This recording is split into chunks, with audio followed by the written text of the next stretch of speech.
नमो उषत्कालः सुस्वागतम् सत्यं शिवं सुन्दरम्।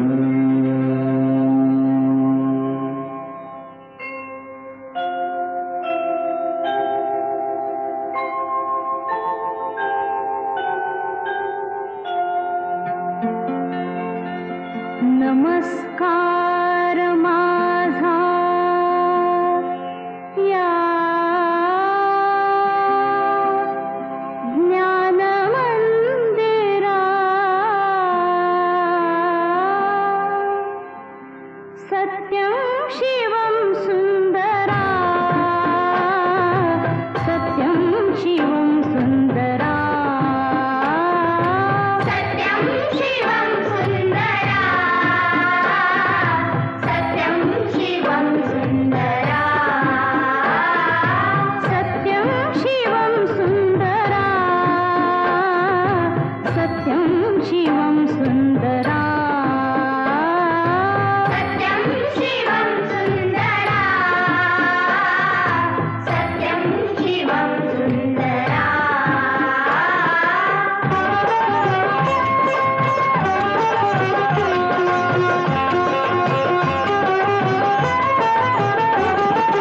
शब्द रूप शक्ति दे, भाव रूप भक्ति दे, शब्द रूप शक्ति दे, भाव रूप भक्ति दे, शब्द रूप शक्ति दे, भाव रूप भक्ति दे, शब्द रूप शक्ति दे, भाव रूप भक्ति दे, प्रगतीचे पंख दे, चिमण पाखरा, चिमण पाखरा, ज्ञान मंदिरा, सत्यं शिवं सुंदरा,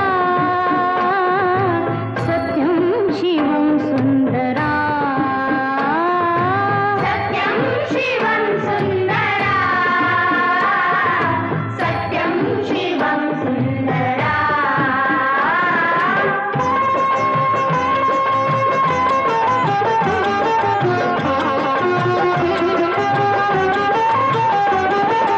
विद्याधन दे आम्हास एक छंद एक ध्यास, विद्याधन दे आम्हास एक छंद एक ध्यास, विद्याधन दे आम्हास एक छंद एक ध्यास, विद्याधन दे आम्हास एक छंद एक ध्यास, नावने पैल तिरे दया सागरा, दया सागरा, ज्ञान मंदिरा, सत्यं शिवं सुंदरा, सत्यं शिवं सुंदरा, सत्यं शिवं सुंदरा, सत्यं शिवं सुंदरा।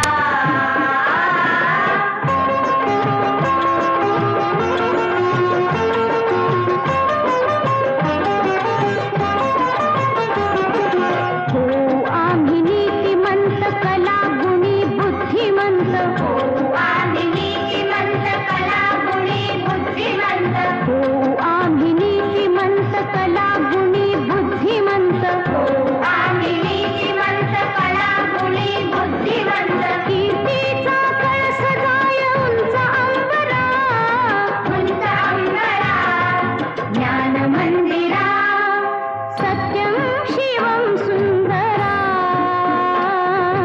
सत्यं शिवं सुंदरा, सत्यं शिवं सुंदरा,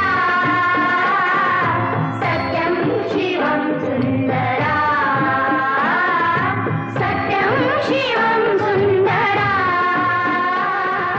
सत्यं शिवं। नमस्कार, मी सुनीता बजरंग दत्तू, श्रम शिक्षण सेवा यातून समाज परिवर्तन या माध्यमातून संत चोखामेळा नगर इथे आम्ही सौ लक्ष्मीबाई दत्तू प्रशाला 2001 सालापासून सुरुवात केली आहे आणि ह्या चोखामेळा नगरामध्ये आणि मित्रनगरामधील वाड्या वस्त्यावरच्या मुलांना लांब गावात शाळेसाठी जावं लागतंय आणि त्यामुळं ह्या ठिकाणी आम्ही स्वखर्चानं 2 मजली इमारत बांधून ह्या सगळ्या गोरगरिबांच्या मुलांची शिक्षणाची सोय व्हावी म्हणून स्वतःच्या शेतामध्ये ही संस्था उभा केलेली आहे.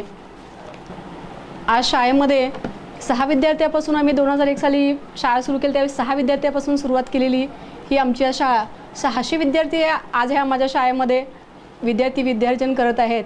आणि महत्त्वाची गोष्ट म्हणजे संस्कारमय आणि गुणवत्तापूर्व ही शाळा आता सध्या चालू आहे. आणि यामध्ये सर्व पालक, इथले आजूबाजूचे वाड्या वस्त्यावरचे लोक, शिक्षक ह्या सगळ्यांच्या प्रेरणेतून ही शाळा आणि माझे पती, सासू सासरे यांच्या प्रेरणेतून ही शाळा आता सध्या सुरू आहे. दुसरी गोष्ट म्हणजे या कार्याची सुरुवात आणि मार्गदर्शन आणि प्रेरणा खरं ही माझ्या पतीकडनं मला मिळाली आहे. आणि दुसरी गोष्ट म्हणजे माझे मिस्टर हे इंजिनियर आहेत, चांगले वक्ते आहेत, लेखक आहेत. आणि स्वतःच्या आईचे उपकाराची जाणीव ठेवून आणि ज्या आईनं आपल्याला गरिबीतून शिक्षण देऊन एक चांगला इंजिनियर घडवून त्या उपकाराची परतफेड करण्यासाठी आपल्या आईचं नाव मोठं व्हावं आणि आई कायमस्वरूपी आपल्या स्मरणात राहावी या उद्देशातून ही शाळा आम्ही 2001 साली स्थापन केली आहे. आणि आणि कैसव लक्ष्मीबाई दत्तू ह्या नावाने आम्ही संस्था सुरू केलेली आहे. आणि दुसरी गोष्ट म्हणजे आई आणि मुलगा ह्या नात्यातलं प्रेम मी ज्या माझ्या पतीकडून ऐकलं त्यावेळेसच मला असं वाटलं की माझ्या मिस्टरांनी ही जी संस्था स्थापन केली आहे त्या प्रयत्नाला चांगलं एक रूप मिळावं ह्या उद्देशातून मी त्यांना साथ दिली आहे. आणि ते आज मी सार्थक झाले त्या गोष्टीला. दुसरी गोष्ट म्हणजे ह्या शाळेतून अनेक विद्यार्थी माझ्या मिस्टरांसारखे इंजिनियर आणि डॉक्टर होऊन लक्ष्मीपुत्र व्हावे आणि आपल्या आईवडिलांचं नाव मोठं करून आपल्या आईवडिलांना आपल्या मुलाबद्दल अभिमान वाटावं असं लक्ष्मीपुत्र अनेक ह्या वाड्या वस्त्यावर तयार व्हावेत अशी माझी आणि माझ्या मिस्टरांची खूप इच्छा होती. ती आज पूर्ण झालेली आहे. आणि दुसरं म्हणजे या शैक्षणिक कार्यातून मला खूप अभिमान आणि खूप समाधानी आहे. कारण म्हणजे ह्या शाळेबरोबर आणि 2002 साली आम्ही यशवंतराव दत्तू पतसंस्था ही एक पतसंस्था सुरू केली. त्या पतसंस्थेच्या माध्यमातून माझ्या ज्या ह्या शाळेच्या आजूबाजूला शेती आहे त्या शेतामध्ये दररोज काम करणाऱ्या महिला आपली आठवड्यातून जे पगार येतो त्यातून काहीतरी एक साठवण बचत करावी या माध्यमातून आणि गोरगरिबांच्या मुलीच्या शिक्षणासाठी आणि लग्नासाठी आपण काहीतरी आर्थिक मदत स्वखर्चातून करू शकत नाही पण सहकार क्षेत्रातून काहीतरी आपण मदत करू शकतो ह्या उद्देशातून माझ्या पतीने 2002 साली पतसंस्था सुरू केली. आणि आजूबाजूच्या खेडेपाड्यात आणि वाड्या वस्त्यावरच्या लोकांना ह्या पैशाची मदत त्यांच्या लग्नासाठी मुलांच्या शिक्षणासाठी झाली. आणि दुसरी गोष्ट म्हणजे माझ्या शाळेतल्या विद्यार्थ्यांना लहानपणापासून बचतीची सवय लागावी यासाठी आम्ही एक उपक्रम शाळेमध्ये राबवला. आपल्या घरी पाहुणे आले की मुलांना खाऊसाठी पैसे 10 रुपये 5 रुपये देतात आणि त्या लहान मुलांना पहिल्यापासूनच सवय लागावी ही बचतीची म्हणून आम्ही प्रत्येक वर्गातल्या मुलांसाठी बचत योजना सुरू केली आमच्या पतसंस्थेमध्ये. आणि त्याचा उपयोग तुम्हाला जेव्हा आईवडिलांचा कधीतरी मुलांना पैसे कमी पडले, एका सहलीचा कार्यक्रम असेल, आईवडील नाही म्हणले तर त्या बचतीतून तुम्ही ते काय करू शकता ह्याची मुलांना लहानपणापासून सवय लागावी म्हणून ही पतसंस्था सुरू केली. आणि आणखी एक दुसरी गोष्ट म्हणजे आता खरं तर ही संस्था काढण्यामागचे शाळा काढण्यामागचा एक उद्देश आणि माझ्या पतींची धडपड आणि आपली आई आपल्यासाठी मरते क्षणीसुद्धा एका मुलासाठी काय करू शकते याचं उत्तम उदाहरण मी माझ्या पतीकडून ऐकले आणि बघितले.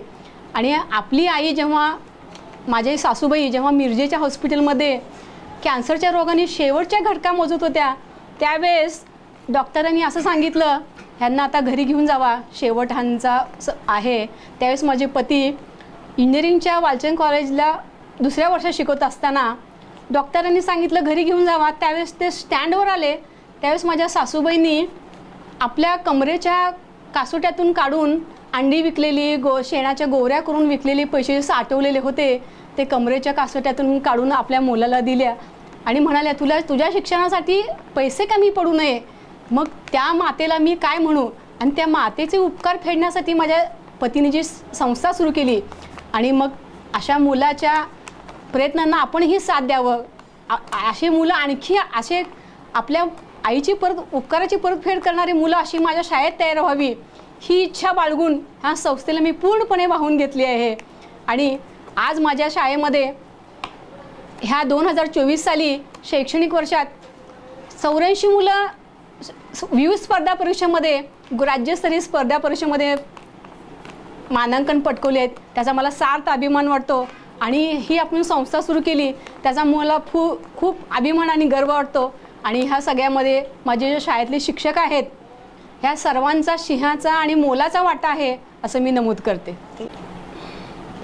या शैक्षणिक व सामाजिक आणि आर्थिक कारणाशिवाय आणखी एक दुसरी गोष्ट मला सांगायची म्हणजे ह्या चोखामेळा नगरामध्ये जे सासरवाशीण महिला आहेत त्यांच्यासाठी मी दरवर्षी माझ्या सासूबाईंच्या पुण्यतिथी रामनवमी दिवशी असते त्या दिवशी मी माहेर मेळावा शाळेमध्ये भरवते. आणि इथल्या माहेर सासरवाशिणांना 1-2 दिवसासाठी आणि 2 तासासाठी म्हणून आम्ही वर्षभर जे कार्यक्रम राबवतो त्यामध्ये असेल हादगा असेल, रांगोळी स्पर्धा असतील, वक्तृत्व स्पर्धा असतील, वेशभूषा असतील, हे सर्व कार्यक्रम राबवून आणखी दुसरी महत्त्वाची गोष्ट म्हणजे ह्या एरियामधील जे गरीब माता आहे आपण आपल्या मुलाला शिक्षणासाठी कष्ट करून शिकवते त्यासाठी आदर्श माता पुरस्कार दरवर्षी आम्ही देतो.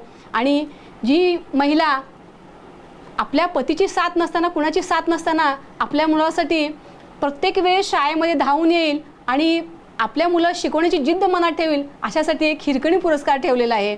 आणि महत्त्वाची गोष्ट म्हणजे आणि ह्या सगळ्या माहेरवाशिणींना एक हक्काचं व्यासपीठ आम्ही या शाळेमध्ये उपलब्ध करून दिलं आहे. आणखी दुसरी महत्त्वाची गोष्ट म्हणजे माझ्या कुटुंबामध्ये माझे पती, माझा मोठा मुलगा रणजित सिंह बजरंग दत्तू हा BTech इलेक्ट्रिक इंजिनियर आहे. तो आता सध्या गव्हर्नमेंट कॉन्ट्रॅक्टरची कामं घेतो आहे. माझी मुलगी क्षितिजा बजरंग दत्तू ही BE इलेक्ट्रिक इंजिनियर आहे. ती लेक्चररचं काम करते कॉलेजवर. आणखी दुसरी गोष्ट म्हणजे माझे सासू सासरे आता हयात नाहीत, माझी दीर आहेत, आई वडील आहेत.